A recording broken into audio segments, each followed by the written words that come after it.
Hey everyone, welcome to MOOCs to Masters, How to Stack from Coursera into Gies Business at Illinois. We're very excited to have you here. I am going to give everybody a moment to join. While we are waiting, just to start off, Lori, do you mind putting our new website in the chat just so everybody has that as a resource in case they want to look up things while we're moving through the presentation today? And for those that are here already, before we get started on introductions, tell us where you're from. Where is everybody joining us from today?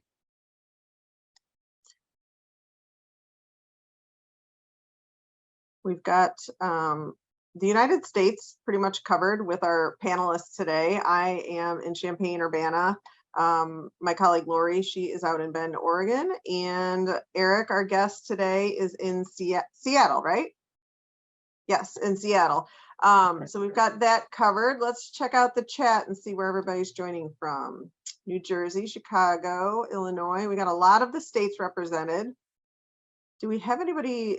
Oh, Tehran, nice. Rio de Janeiro, Washington, D.C. Cool. So we have quite a lot of places represented. So I'm sure we'll have some more people joining us as we move into the presentation, but I'm just going to kick things off.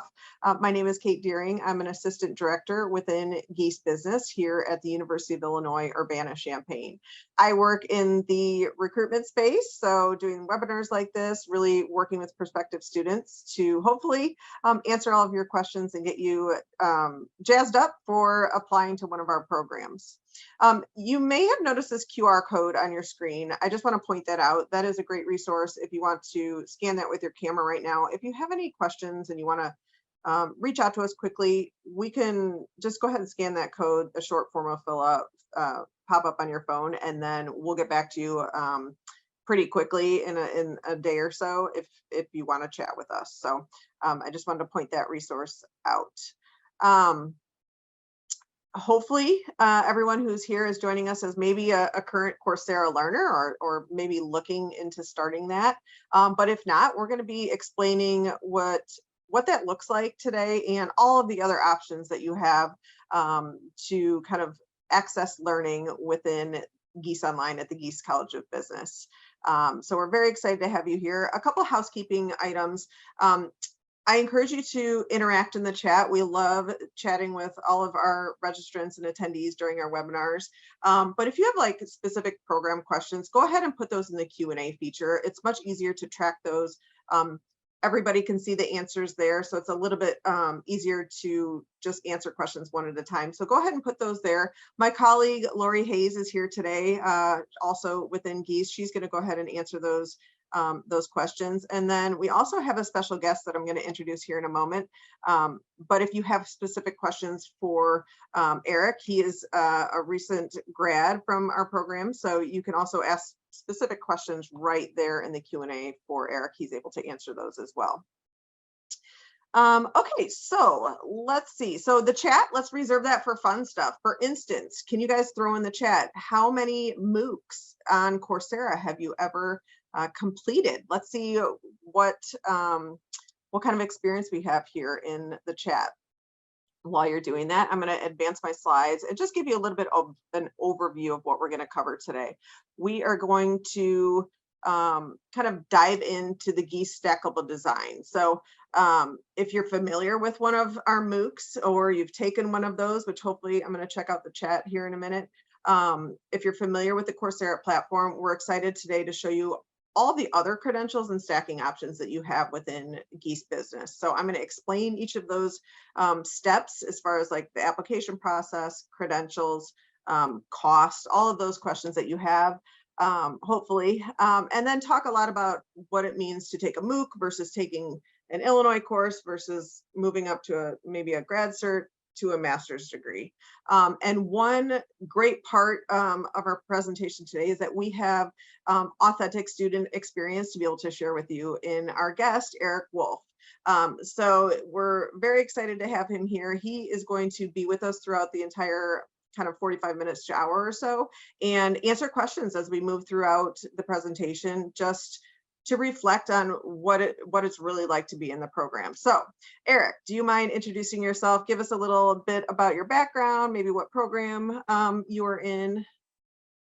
Sure.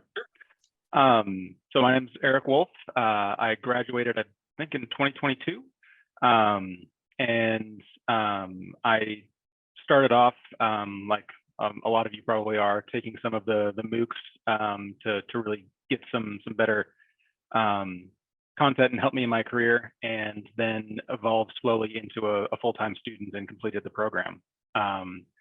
I had, I think, probably 15 years of management consulting experience when I started this journey, and have continued to do that throughout the course of the program. I was promoted to a practice lead at the company that I was working for, and have since started my own consulting firm, and am now working for myself.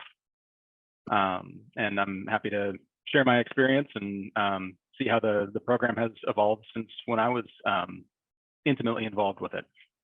Cool. Well, thank you for that explanation. We really always enjoy having students here. It just really provides a perspective that I cannot give you since I haven't lived through the program. So thanks for being here, Eric. And we're going to just dive right in. I wanted to give you a little bit of an overview of Gies Business in general, especially as I look in the chat. It looks like we kind of have a wide range. Some people have taken 0 MOOCs. I saw somebody in the chat has taken 12 MOOCs, which is amazing. So we have a lot of different kind of learner journeys, I suppose, happening here with our guests. So I just wanted to give you a quick overview just of Gies Business and what that means as far as work-life balance, expanding your learning options, all of those things. So to start, Gies Business is really flexible. And by that, I mean that we are 100% online. Hopefully you've figured that out by now. But all of our credentials are online that we offer. That means no travel requirements. In addition to your busy life that you already have, you don't have to visit any, you don't have to, you basically access everything from the comforts of your own home, or maybe you go on vacation, you can access classes from vacation. You don't have to stop your life in order to earn a degree or a credential with us. We're flexible in giving you also the power to develop your degree plan. So there's a lot of flexibility in taking 1 course or 2, and we'll talk to Eric about that here in a minute, but there's no specific plan that you have to follow. You're really in charge of your path and how fast you want to go or how slow you want to go. And by that, I mean, you can take 1 course or 2 every 8-week term. You could take an 8-week term off. We're fine with that. You would just work with your advisor. And so there's just a lot of options there. And then the last thing as far as flexibility goes is that we do have a pretty flexible tuition structure in that it is a pay-as-you-go tuition model. So you're only paying for each course that you're registered for.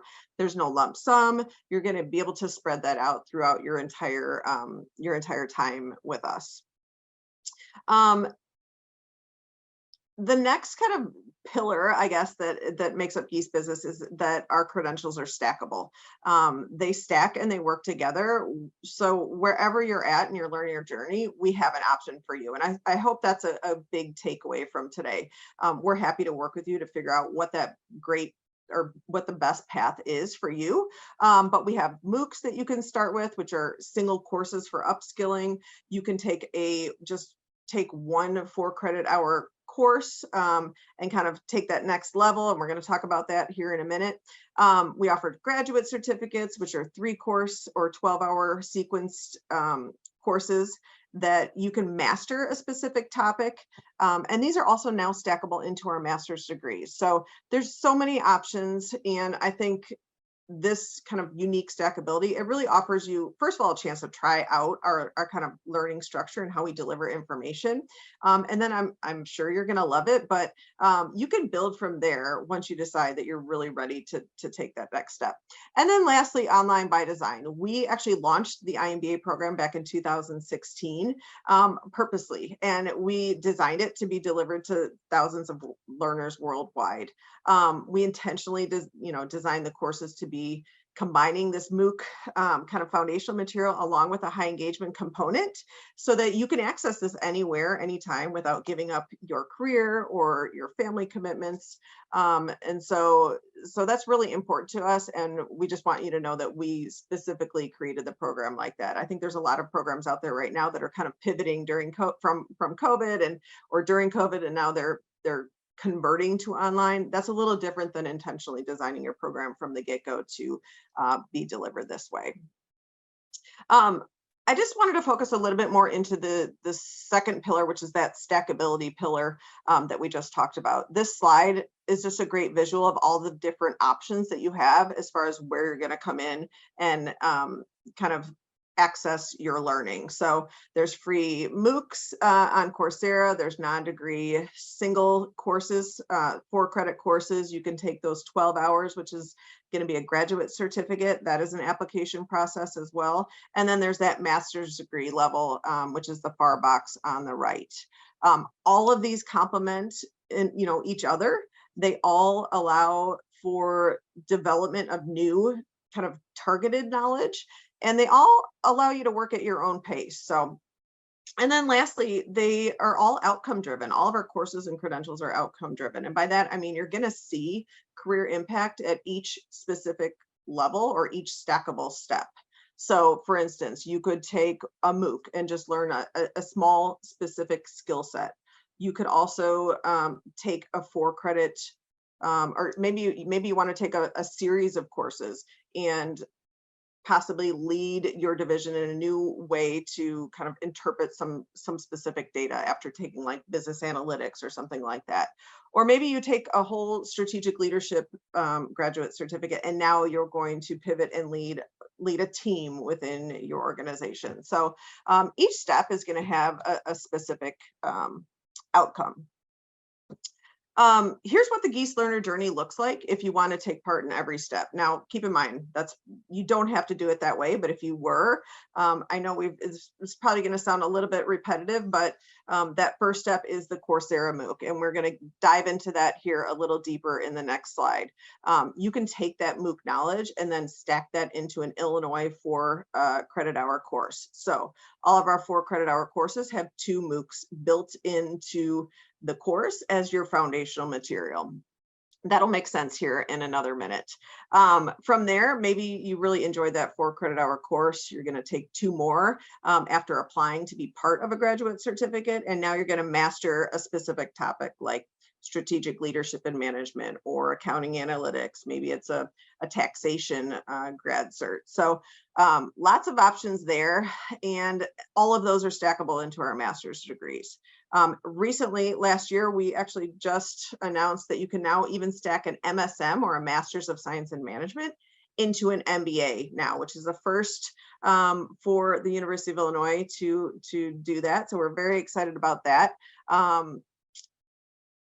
Which is an amazing option. I think a lot of students are kind of going that direction now. It's a great stepping stone, or into the MBA. So all these are all possibilities. So my question, I guess, Eric, can you tell us a little bit about which credential you started with, and I guess why did you start? Why did you decide to start that way? So I've done some other Coursera things prior to finding the Gies classes, and I had enjoyed that. And at the time that I found the Gies courses on Coursera, our chief financial officer at the consulting firm that I was working for had passed away, and we were looking for a way to fill that role. It was a small boutique consulting firm, so you didn't really need somebody like a CFO like you would traditionally think of as a CFO role.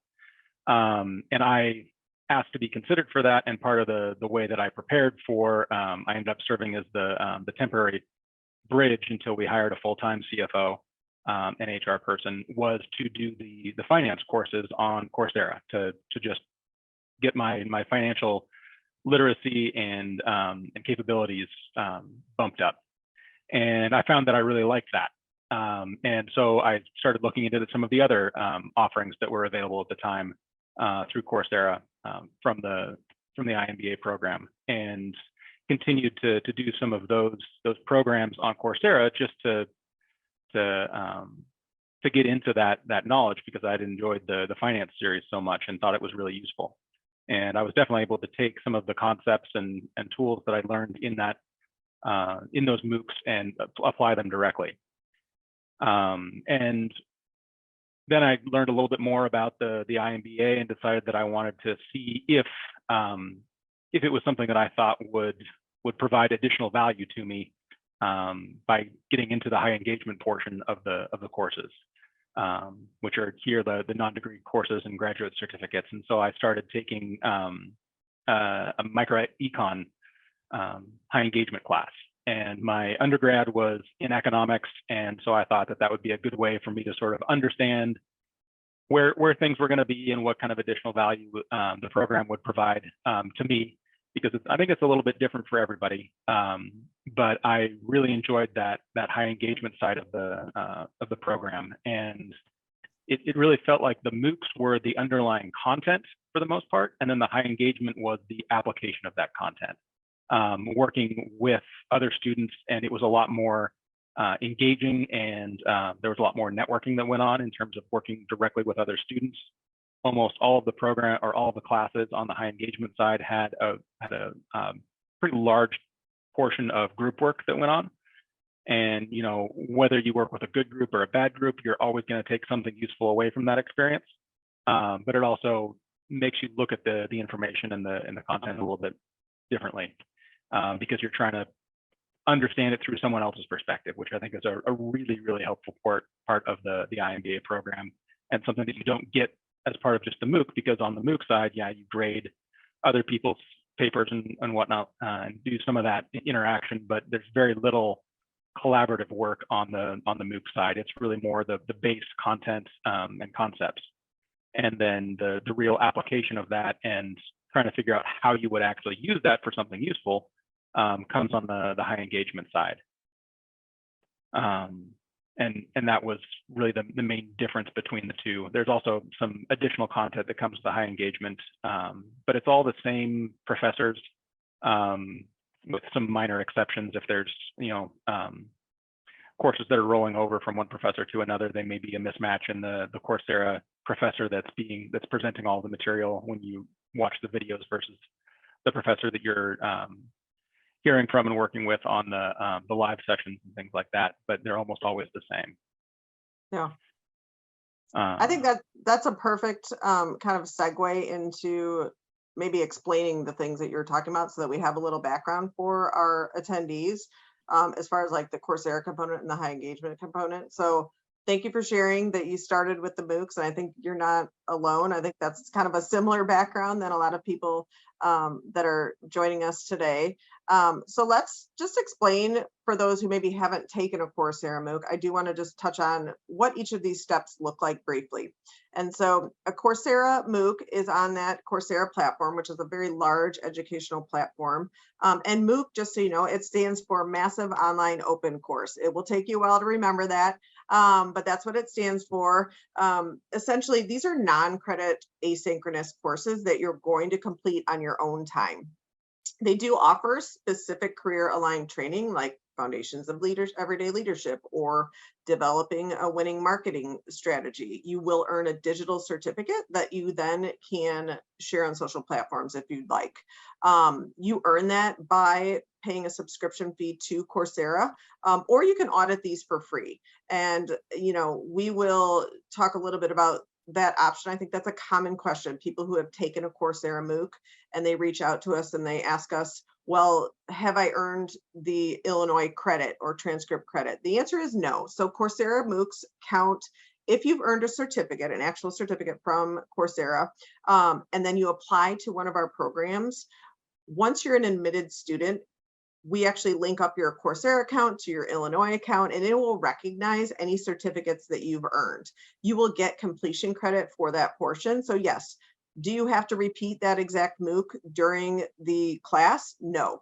Are you going to want to probably reach back out and kind of refresh your learning on that foundational material? Yes. And so that's kind of the difference there with the credit.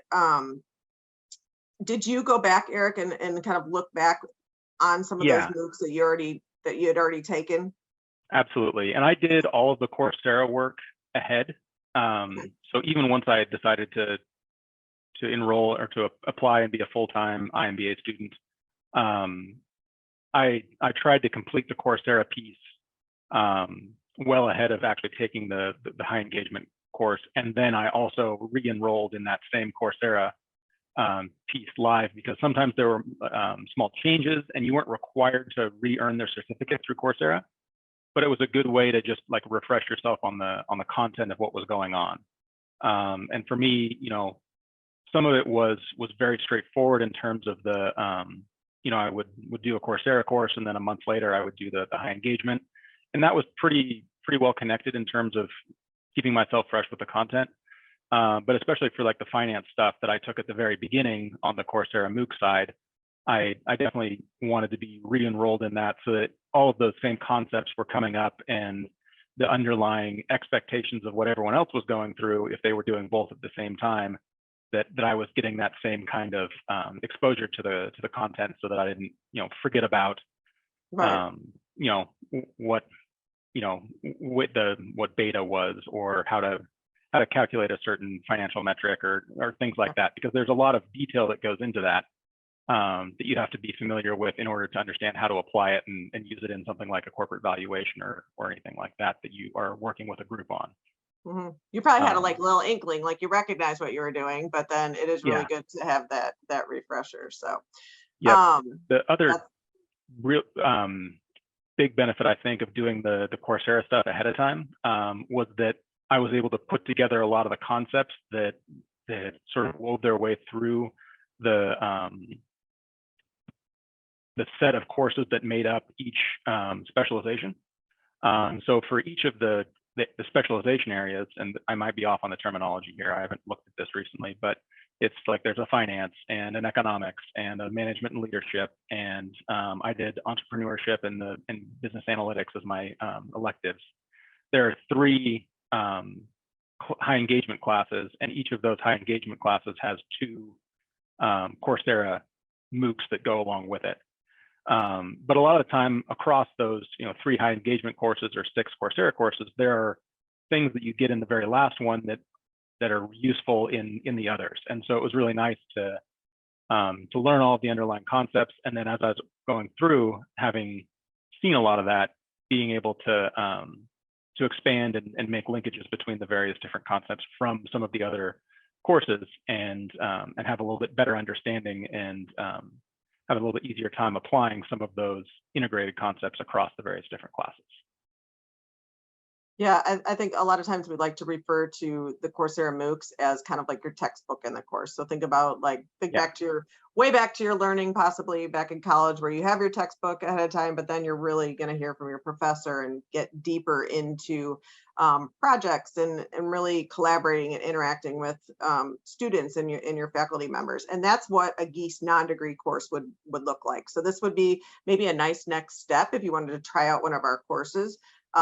These are University of Illinois transcripted courses. So I would recommend, if you are doing this, take one that is like a required course in one of our degrees or in a graduate certificate, so that you can make progress towards maybe a topic or a degree that you ultimately might be interested in.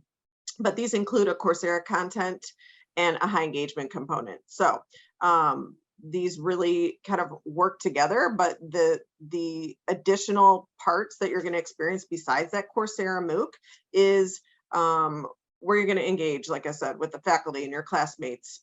Every week you're going to have that type of collaboration and interaction. Brief application process. If you do want to apply for a non-degree course, it literally will take you 5 minutes. And then these hold the same tuition rate, $332 per credit hour. So one class would run you right around $1,382 US. And so, that's a great next step if you've just taken a MOOC and you're still not quite sure of join, what the next step would be. So that high engagement component, we keep talking about this, so I did want to explain what that means.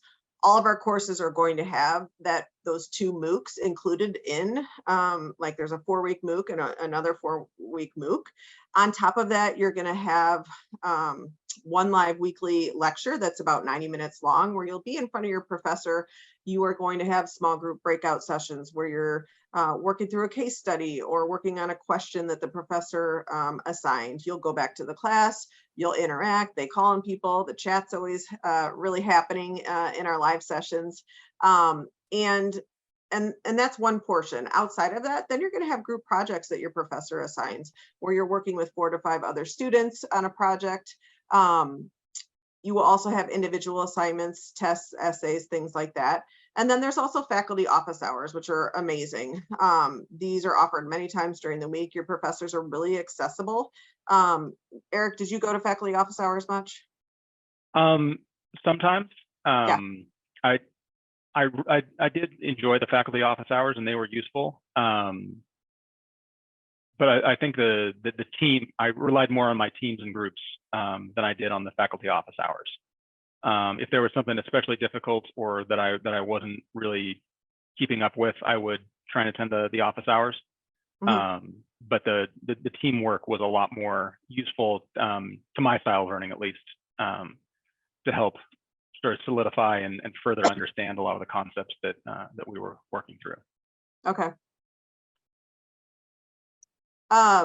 The next step would be a graduate certificate. So a graduate certificate is just another credential that we offer that will give you mastery in that specific subject. As you can see at the bottom of the slide, we have currently 8 that we offer. We have several more in the pipeline that are going to be launched here soon.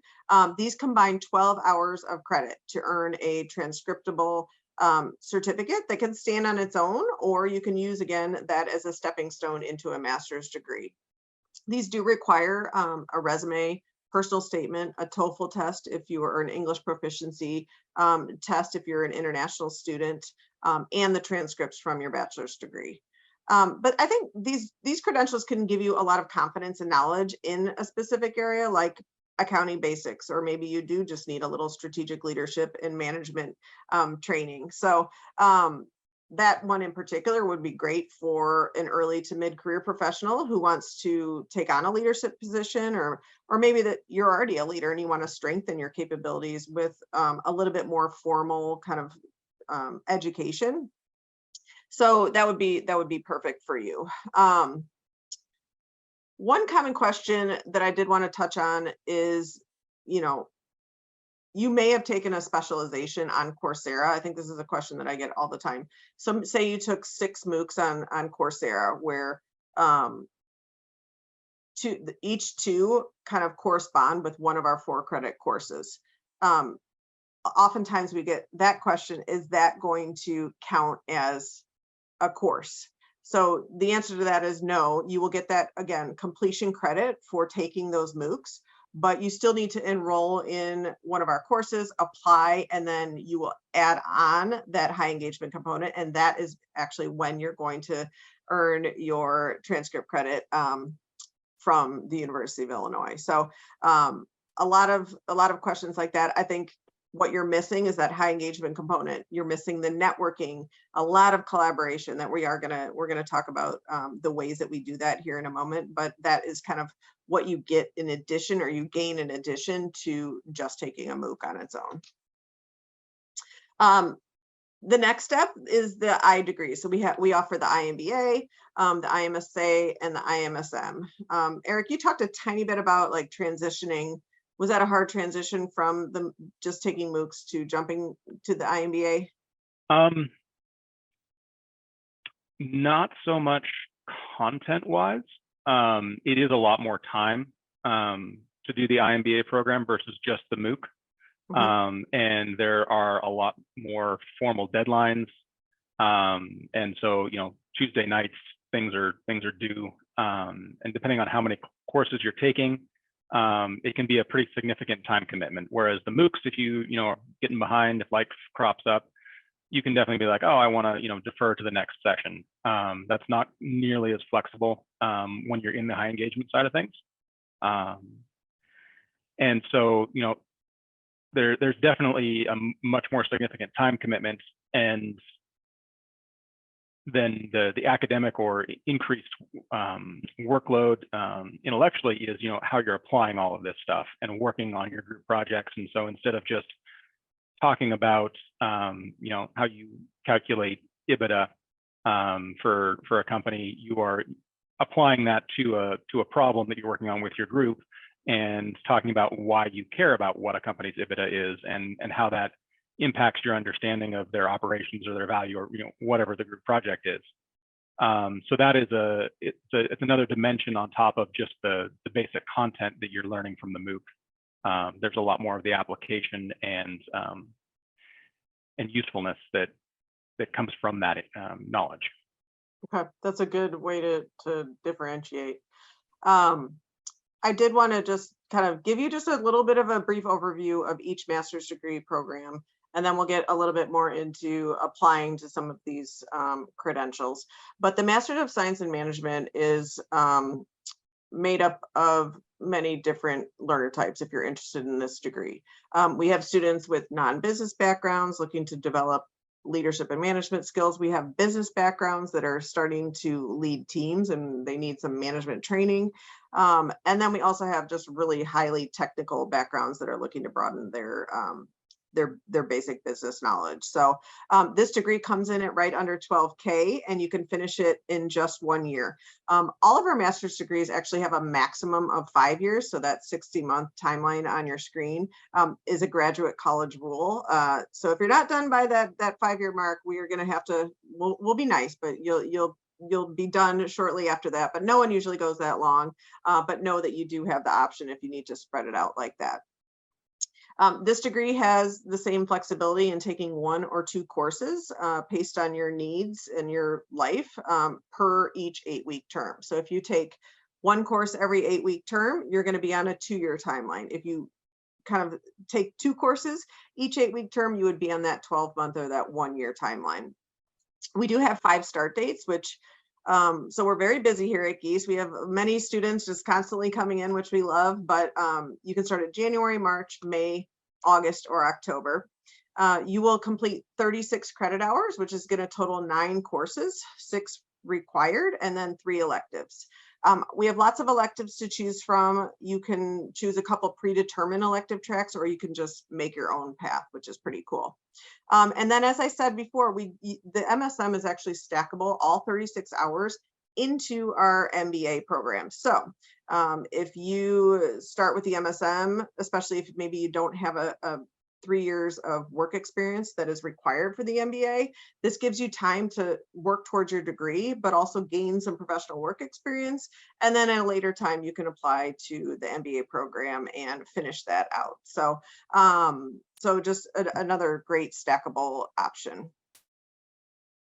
The Master's of Science in Accountancy. So if anybody's interested in accounting here today, this program is going to build expertise in the fundamentals of accounting, financial reporting, audit and control, U.S. federal taxation. So you could be a mid-level professional looking to move into that C-suite, and this would be a great degree for you. Or you could be brand new to the field and just completely changing your career path. You would learn really great foundational skills in this degree. This degree will run 20 to 28K. This is a range because of your course choices. So there's 5 required courses and 3 electives, though you do have to include 1 non-accounting course, which is going to be less tuition. So our accounting courses are $850 per credit hour, and our business courses are $332 per credit hour. So if you take 3 elective courses that are business courses only, your tuition obviously is going to be a little bit lower. So that's where that difference comes in. This degree is going to run you 18 to 36 months approximately. Again, you have that 5-year timeline to push if you need it. And then we just have 2 start dates for the Master's of Science in Accountancy, January and August. Now, you actually could start in the summer as well, but you wouldn't be starting with one of our accounting courses. You would have to start with a non-accounting course in May. So we don't have too many people who do that.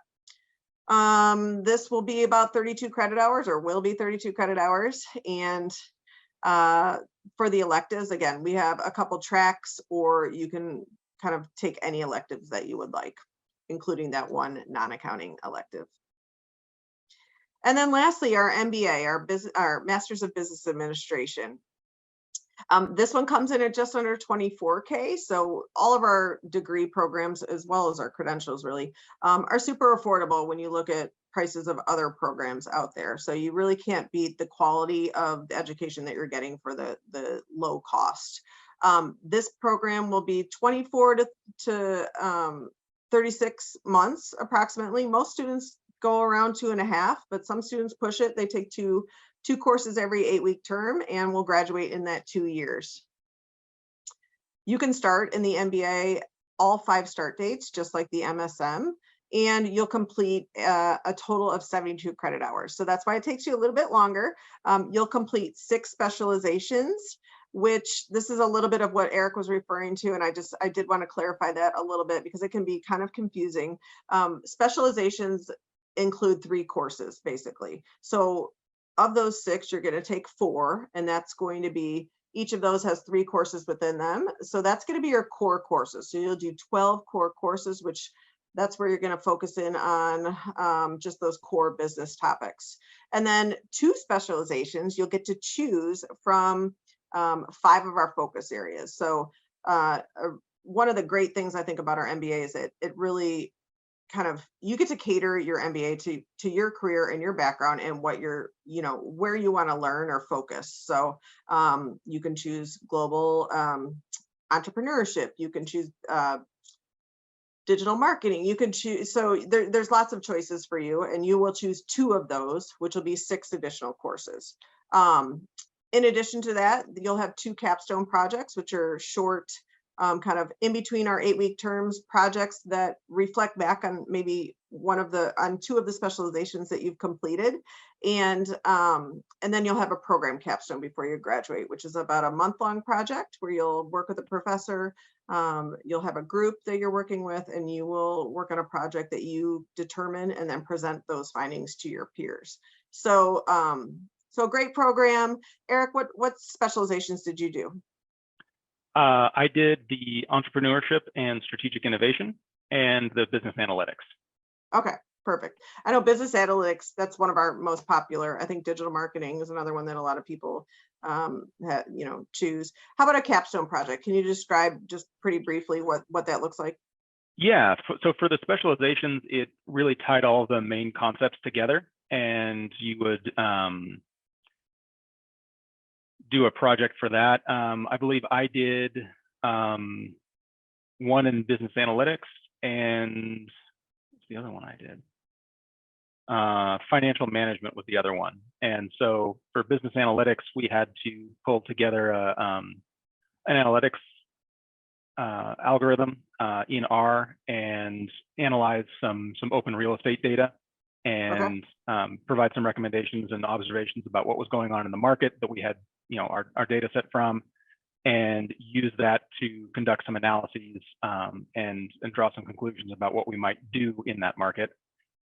And then in the financial management, we had to do an analysis of a business opportunity. I think it was Walmart, fictional, Walmart deciding to buy Lululemon, and how did that work financially? And then also we were able to bring in some of the other elements that we had learned from other classes and talk about how the strategic fit for things like that might work, and what kinds of synergies we could maybe forecast, and then build all of that into a financial evaluation of that opportunity and make a recommendation, and then support that recommendation with our analysis.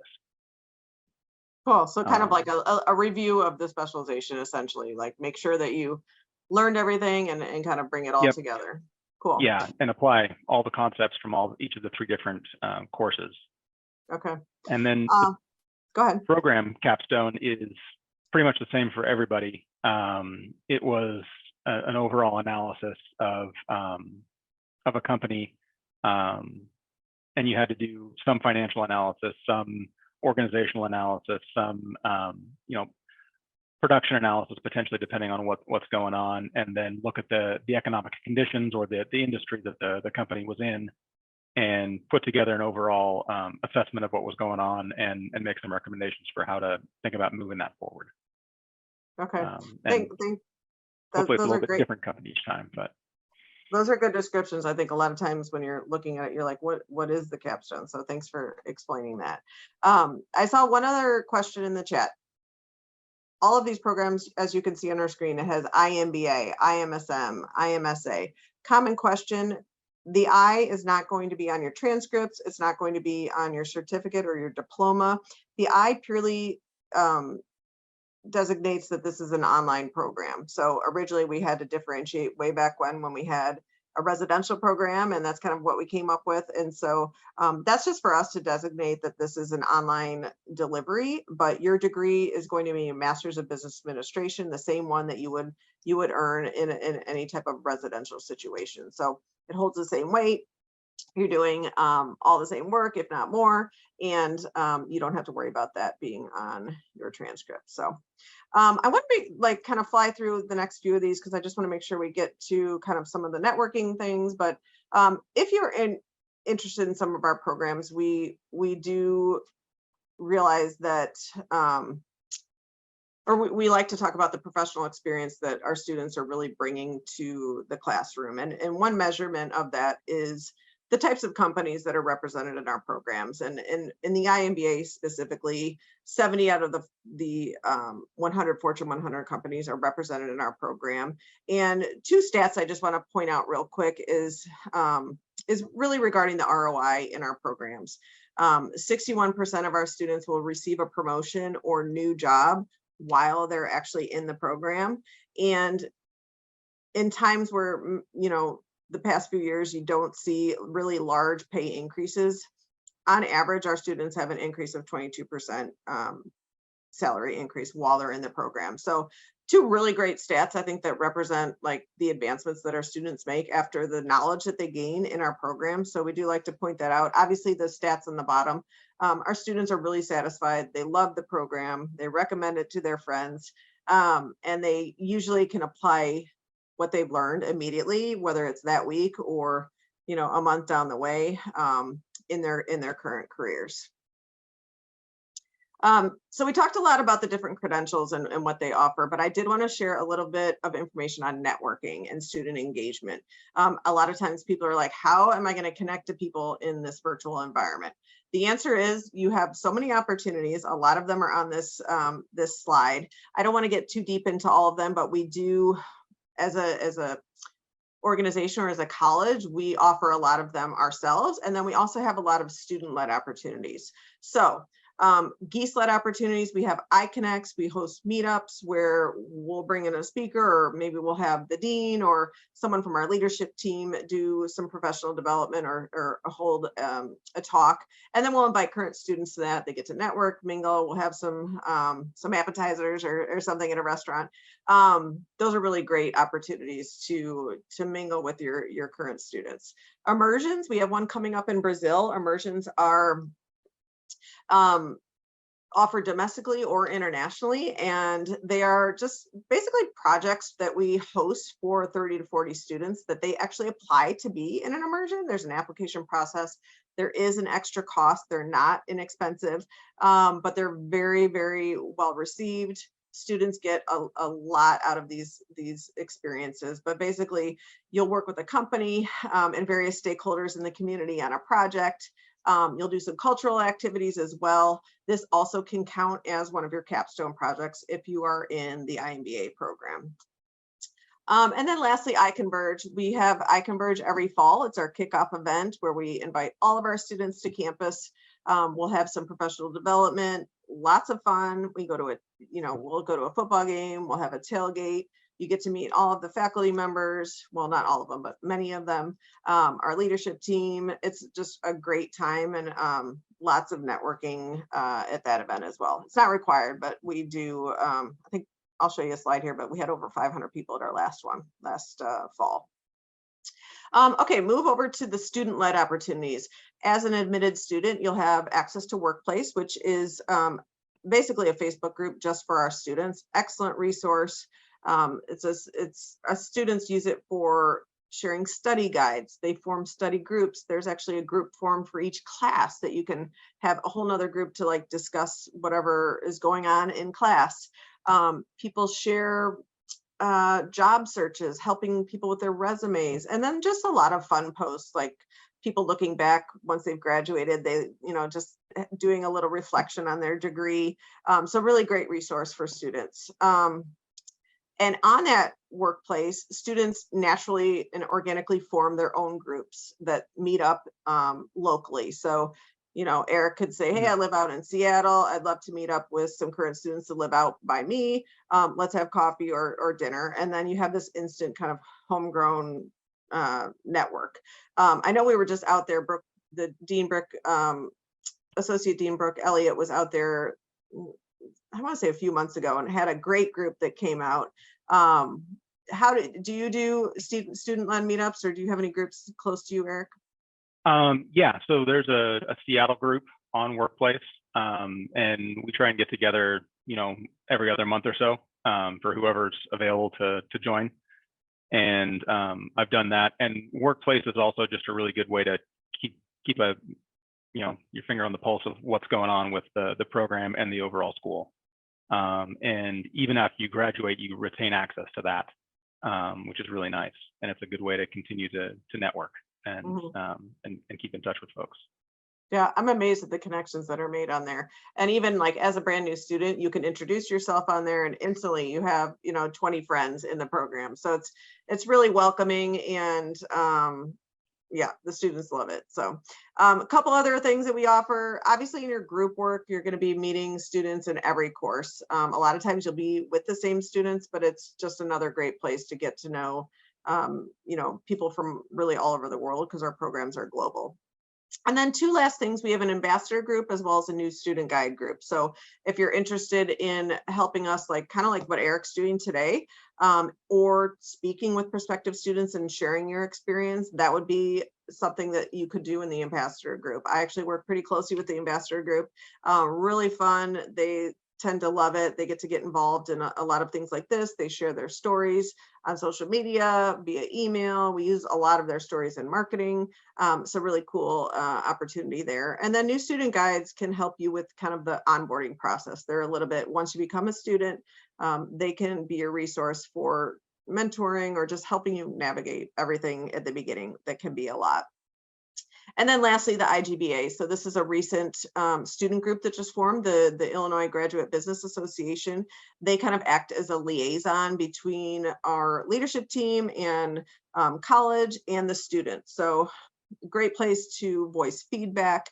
They work on a lot of just kind of current issues that are popping up with students. They also do a lot of fun stuff. They had a winter takeover during January and went to a basketball game, brought a huge group down. And then of course we will meet with them. And then we have, Narissa Brown, our associate dean, she came and did kind of a talk with them. And so they kind of organize a lot of other opportunities and engagement opportunities that are really cool. So, okay, next couple slides are just pictures of kind of some of these networking opportunities. And then I do want to make sure we get through these so we can answer some quick questions. I know we have about 10 minutes left.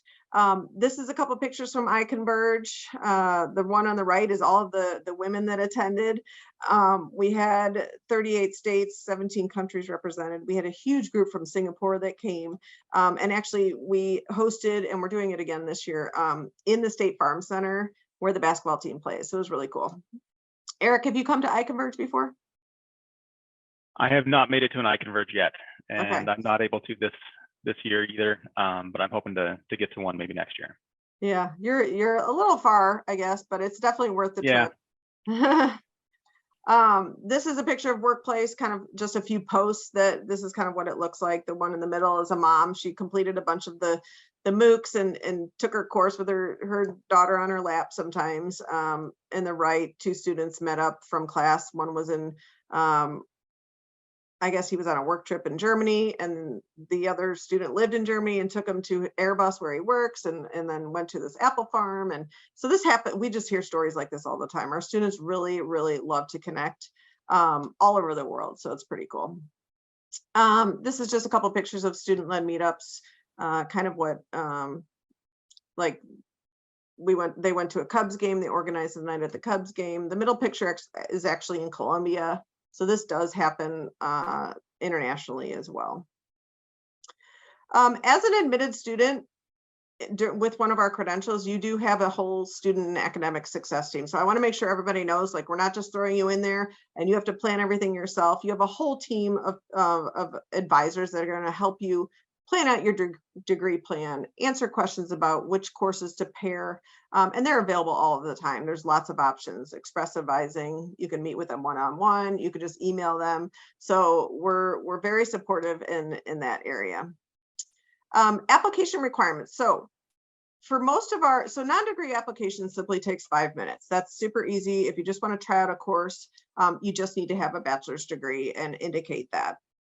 Both the graduate certificates and degree programs are going to require a resume. We do require a bachelor's degree or your transcripts, a personal statement, and then a TOEFL test if you're an international student. And then in addition, the master's degrees, we do require 2 letters of recommendation. These don't let that stress you out. We really just need the name and email of the person, and we actually will email them a form to fill out that should not take them longer than like 20 minutes to fill out. Honestly, it's got 8 to 10 questions that they're just rating you, and then 2 open-ended paragraph sections. So not a huge lift for your recommenders. So don't let that kind of make you nervous. You even can submit your application and we'll give them a few extra days to submit their portion. And then no GRE or GMAT is required for any of our programs. I know Lori indicated that in the chat. And then lastly, we do offer scholarship opportunities for the master's degrees. We have one in partnership with Coursera that reimburses 70% of the tuition. This is a limited amount of scholarships, and these are focused on making our programs accessible, and we really want to impact the global community of our students. If you're curious, the prompt, why are you applying for the scholarship and how do you feel this scholarship will help you achieve your goals? Please explain either your need for financial assistance to pursue the program or how you've demonstrated a commitment to diversity, equity, and inclusion. So that's just a little idea of what that prompt would be. And then for the MBA program, we also have a Forte scholarship for one female member or applicant, I guess, each term. And that's going to be looking for someone who's got exemplary leadership in diverse backgrounds and helps those other women in business and mentoring them, and really has that commitment to advancing women in business. So that's another one that reimburses 20%, I'm sorry, 20,000 of the almost 24K tuition. So really great opportunities. Both of those applications are in your program application, and you do need to submit those by the priority 1 deadline in order to be eligible. Lastly, I didn't mention this, but we do have a performance-based admissions track, which is for the degree programs. And what that is say you have a GPA that's a little bit below 3.0, or maybe it's a 2.5. Maybe you have a huge gap in your work experience, or you just have, maybe you just want to try out the program first before you fully commit. The performance-based admissions track is a great option for you. And what that does is that you will go through the same application process as a degree student, but if admitted, you would be admitted as a non-degree student. You will take 3 courses, just 2 for the IMSA, but 3 for the MSM and the MBA program that are required courses. You do have to earn a B or better and an overall GPA of 3.0, and then we will automatically admit you. So an amazing opportunity. If you don't quite think, that you're meeting the application requirements, reach out to us too. We're happy to talk with you about those and see if you're a good fit. We always, when we review applications, will consider you for the best fit that we think, is right for you. And so we'll consider you for both of those if your GPA is a little bit lower. Application review, give us 2 weeks or so, sometimes 3, depending on, how close we are to a deadline. We'll take a review. You'll hear from us either with the decision maybe you're missing materials, or we'll invite you to interview. Interview is not a big deal, 20-minute Zoom interview, pretty laid back. We're just going to talk with you about your goals, make sure this is a good fit for both of us. So that is the application review. I guess before we take a look at the quick questions, Eric, do you have any advice for the Coursera learners, I guess, that are here, and why they should kind of take that next step to either a non-degree course or a graduate certificate or even the master's degree? Yeah, I mean, I think it is a really easy way to get into a master's type program or the graduate certificates. I thought it was worthwhile. I'm generally pretty leery of certifications for certification's sake. I know having an MBA on your resume, probably opens some doors, but in the long run, your capabilities are what's going to drive your real performance and success. And as someone who has gone through the program and come into it with some not suspicion on the program side, but not just believing that an MBA is going to be the end all be all.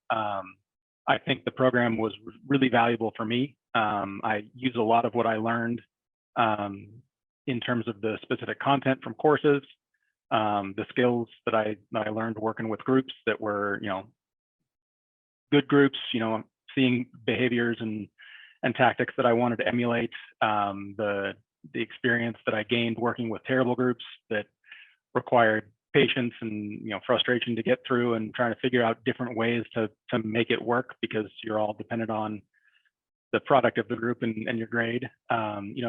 All of that was really valuable experience. And I've made a couple friendships in the program that are still in place, and have a network of people that I can rely on in the larger program through workplace and some of my specific relationships, and then also locally to continue to be involved in the business community here in Seattle, or as another way to be involved in the business community here. It's given me a lot of comfort to start my own consulting firm, to really beyond being a consultant, understanding the business behind how all of that runs, and having the comfort to understand how much working capital I need, and running a business, in addition to just providing consulting services. And those are two very different things. And before I took all of the courses in this program, I'm not sure I would be nearly as confident or comfortable as I am now. And I was definitely able to put a lot of what I learned directly to work, as I was working, because you don't have to take time off to do this program if you don't want to. And I think that was one of that and the flexibility of it were two of the main things that really sold me on the IMBA program over some of the other options that I was considering. Thank you. I love that. Dip your toes, take it slow at first, and then make sure it's going to be valuable for you. But the overall cost of these programs relative to alternatives, and the value that you get out of them, for me, it was especially looking back at it, a very clear decision that it was worthwhile. And I would encourage anyone to at least look at it, and at least take that first high engagement class to really get a full sense of what you're getting into. Especially because there's, it is $1,500, $1,300, whatever the cost is. But that's all you're really risking to understand if you're, if it's going to be the right thing for you, as opposed to an application to a full in-person program, that you have to take 2 years off of work for, and costs north of $100,000 and things like that. This is a much more flexible, and you've highlighted a lot of this and did a really good job of communicating it. But those are really valuable attributes to the IMBA program, and so I'm appreciative of them, and hopefully you all will be as well. No, I also think too, like when you think about residential programs, the diversity that you're going to get with someone who has to basically drive to class is not nowhere near where you're like I could be in your class and you're in Seattle, I'm in Chicago. I know there's people, we have people from Egypt, we have people in Mhm. Saudi Arabia. Like those are the students that you're literally getting to know and you're in classes with. It's unreal. So it's an amazing part of our program. So I did want to, well, first of all, Eric, that was great feedback. I love hearing like reflection looking back, and I'm so glad that you made the right choice. On your screen now is our next deadlines coming up. So if you're interested in starting this October, you can still apply by September 7th. That would be for the MSM program or the MBA program or a non-degree course. And then if you are not quite ready, all of our programs will be available in January, and that first deadline for that will be coming up on October 5th. So that's where you'll have the maximum benefits obviously listed on the screen. If you're applying for scholarship, make sure you hit that first October 5th deadline because we're only offering it up until then. So you have options there. And then lastly, here's just that QR code again, if anybody's interested. I'm gonna stop sharing my screen here just so we can answer a couple questions that are lingering as you do that. I did see one question in the Q&A. I understand that there's a live component for the high engagement element. Is there flexibility around this component? Yes. What happens if this live component occurs during someone's like required work hours? Eric, do you want to explain that? Yeah, those are all recorded and you can watch them at your leisure. If you can, it's probably best to do them live as much as you can, because there's, sometimes polls and discussion of current events and things like that. And then also, depending on what the class is, sometimes there's some group collaboration activities that are really valuable. That said, I did a lot of it rewatching the recorded versions because my work schedule was fairly ridiculous while I was in the program. And so a lot of the times I just, had meetings or, deadlines to meet, things like that. So you can do that at your own pace, however it fits into your schedule. But you do miss out a little bit on some of the collaborative exercises that go on during those classes. And each of the courses is going to be a little bit different in terms of what goes on in that regard. So some may not have any, I think some of the finance pieces were pretty limited on that in terms of the live session interaction, and they relied almost exclusively on the group work. Some of the entrepreneurship and strategic leadership and management, I think, were much higher on the in-class polls and breakout groups, and discuss this topic for 5 minutes with 3 other people that you get put into a little group with. And that's a really good way to start to meet other people from the program that you wouldn't otherwise necessarily be in touch with, like international students and people from other places in the country. And you get a much broader exposure to the rest of your classmates that way. Okay. Yes, we're flexible. We offer the classes at many different times, and we understand. You can always watch the recording, but as Eric said, we highly recommend the collaboration and interaction in those live sessions. One question I see: if I make all the MOOCs available on Coursera before applying to the MSM, will the program have the same cost? Great question, common question. So if you just take MOOCs on Coursera before applying to our programs, if you want to earn the certificate, you're going to pay that subscription fee per month on Coursera to earn your certificates. You could audit them for free also, but you won't have the certificates. So if you say you pay the subscription, you earn a bunch of certificates, you apply to the MSM program, we're going to link up your accounts, we're going to see those certificates. You'll get a completion grade for those MOOCs, but remember, you still have to pay the full tuition for the course, which will be $1,380, and you're going to get that high engagement component that's going to be in addition to the MOOCs. That's the meat of the course. So it's not, some people think, oh, I took the Coursera MOOCs and again, I should earn my degree, or I should earn a transcript, or there's a lot more to it. You're going in the right direction. You've taken that first step, but remember, you're going to have to apply, and then you will pay the tuition for the course. So great question. Any other questions, Lori, that you since I want to wrap up here and be mindful of everyone's time, was there any themes or any questions that kept popping up? we had a couple questions about English proficiency tests, but I think we covered those.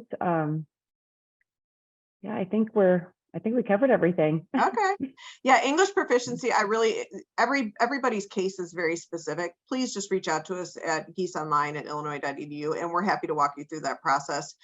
We have lots of paths that you can take for English proficiency. So just reach out to us and we're happy to chat with you about that. But I just want to say thank you to everyone. I know it seems like it was a lot of information and I always feel like I'm talking really fast, but there's so much that we want to tell you. So thanks for joining us. Eric, thank you so much for sharing your insight and your experience in the program. We're excited that you were able to meet with us today. I know you're super busy, so I appreciate you taking the time today. Yeah, no problem. Nice to meet all of you. And Lori, thank you as always, doing a great job in the chat. Reach out to us. We're excited to hear from you and speak with you. And I guess have a great evening, morning, or afternoon, wherever you're located, and we'll talk to you soon. Have a good day.